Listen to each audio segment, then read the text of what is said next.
Your brain never turns off. Not really. Not even when you want it to. You replay a conversation from hours ago, scanning it, rewinding it, trying to find the exact moment something shifted.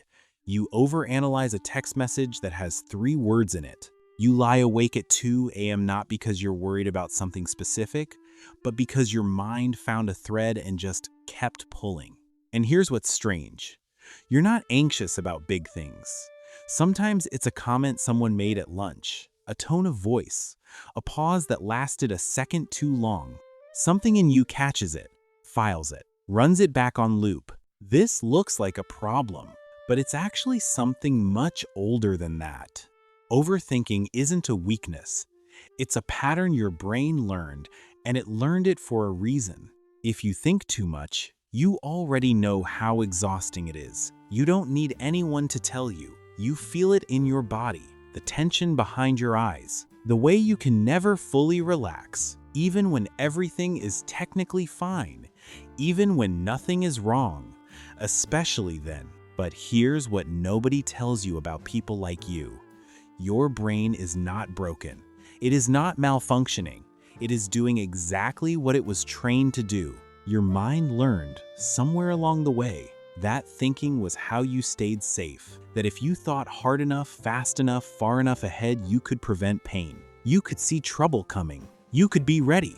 That is not a disorder. That is intelligence in survival mode. Let's start at the beginning of this, because the first thing your mind does before you even realize it is scan. Every room you walk into, every conversation you have, every message you receive, your brain is quietly running a background check on all of it, looking for problems, looking for signs, looking for anything that might go wrong before it does. This is called hyperactive threat detection. And in people who overthink, it runs almost constantly. It's not paranoia. It's not anxiety in the clinical sense. It's a nervous system that was wired to stay alert because at some point, staying alert mattered. Maybe you grew up in an unpredictable environment. Maybe emotions weren't safe to express. Maybe the adults around you were inconsistent, and the only way to navigate that was to read the room obsessively, every single day. So your brain got very good at it, almost too good. Now it does it automatically, even when there's no threat. Even when the room is safe, it scans because that's what it knows. And because it's always scanning, it needs to feel like it's doing something with that information.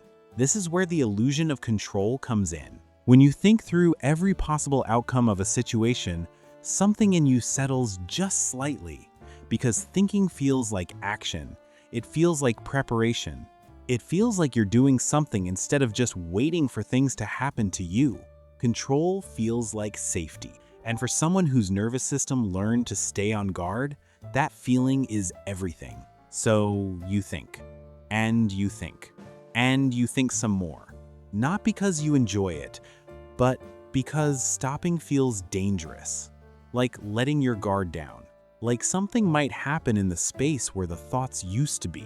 The mind doesn't know the difference between real danger and perceived danger.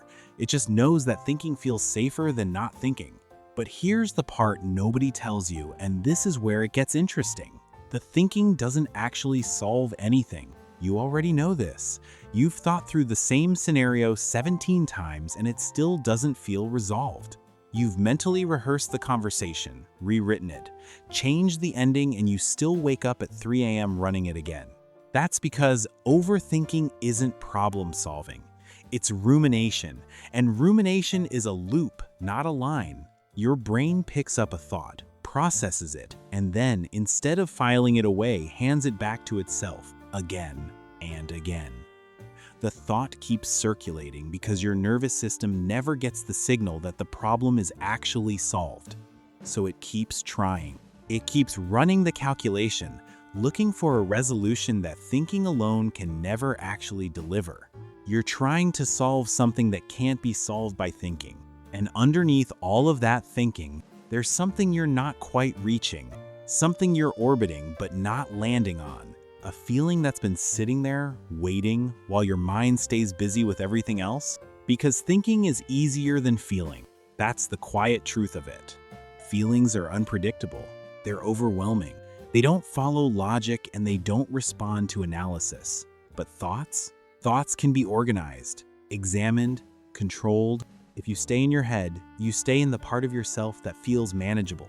So, people who overthink often learn to use thinking as a form of emotional avoidance. Not because they're weak, not because they're disconnected, but because at some point, the feelings were too much and the mind stepped in and said, "Let me handle this." It was generous, actually. Your mind was protecting you, doing the heavy lifting so you didn't have to feel things that felt unbearable at the time. The tragedy is that it became a habit. And now you don't just do it when things are hard. You do it automatically, even when the feelings would be okay, even when you'd be okay. There's something else worth saying here, and it doesn't get said enough. This mind of yours sees things other minds miss. People who think too much are often the ones who notice the detail nobody else caught, who can anticipate problems before they happen, who plan 3 steps ahead and save the whole situation, who pick up on subtleties in people, in dynamics, in conversations that others walk right past. This mind can see things others miss. It is not a liability. It is a lens, a finely calibrated, highly sensitive lens. The problem isn't that you think, it's that you can't stop. There's also something that shifts as you get older, and if you've been an overthinker for a long time, you'll recognize this. When you're young, the overthinking often looks like social anxiety, replaying things you said, worrying about what people think, trying to be good enough, prepared enough, ready enough. Then later, it shifts. It becomes less about social situations and more about decisions, about the future, about whether you're making the right choices. The content changes, but the pattern stays the same. The brain still scans, still loops, still reaches for control. And then, for some people, something starts to soften. Not disappear, but shift. Life teaches you, slowly, that you cannot think your way out of uncertainty, that some things will happen whether you think about them or not. And there's a kind of quiet exhaustion that eventually becomes almost peace. The behavior doesn't vanish, but its grip loosens, just a little. In the meantime, the overthinking does something real for you, something functional. It is your anchor, your familiar room, the place your mind goes when the world feels unpredictable or the emotions feel too large. Thinking gives your nervous system something to hold on to, a sense that even if nothing is in your control, at least you are doing something. At least your mind is moving. At least you are not just standing there, helpless, in the chaos. That's not nothing. That's actually a deeply human response to uncertainty. You don't relax. You just pause thinking for a moment. And somehow, even that pause is something you have to earn. So if you recognize yourself in any of this, if you've read this and felt that small, strange relief of being seen, then let this be the thing you carry with you. You are not too much. Your mind is not wrong. You are not broken. Thinking became your coping mechanism. It was the safest thing you knew.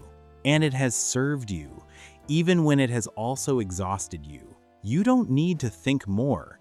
You need to feel safe enough to stop. And that's not something you force.